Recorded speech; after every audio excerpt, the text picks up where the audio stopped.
Hello friends, welcome to my YouTube channel Dharmas world. Friends, AP mega డిఎస్సికి సంబంధించి 2025కి సంబంధించిన last phase certificate verification అనేది రాష్ట్ర వ్యాప్తంగా ఈరోజు అన్ని జిల్లా కేంద్రాల్లో జరుగుతూ ఉంది. ఈరోజు మూడో phase, third phase certificate verification అనేది జరుగుతూ ఉంది ప్రస్తుతం.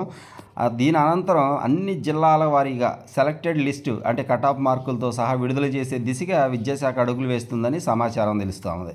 కాబట్టి జాబ్ వస్తుంది అనే అవకాశం ఉన్న ఆలోచన ఉన్న అభ్యర్థులు వెబ్సైట్ చెక్ చేస్తూ ఉండండి. మీ క్యాండిడేట్ లాగిన్లో కాల్ లెటర్స్ వస్తాయి.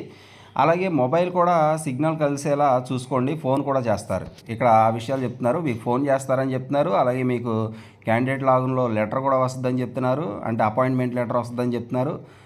మరి ఇక్కడ మీరు గమనిస్తే మరి ఈరోజే ఈ యొక్క final stage third phase certificate verification పూర్తయ్యి మరి దీని అనంతరం ఒక 2-3 రోజులు అని చెప్పేసి అన్నారు. మరి అది ఎలా జరుగుతుందో తెలియదు. కానీ తదనంతరం అన్ని జిల్లాల వారీగా సెలెక్టెడ్ లిస్టు కట్ ఆఫ్ మార్కులతో సహా విడుదల చేసే దిశగా విద్యాశాఖ అడుగులు వేస్తుందని చెప్పేసి తెలుస్తూ ఉంది. Thank you so much for watching me. Please share this video and subscribe my channel. Thank you.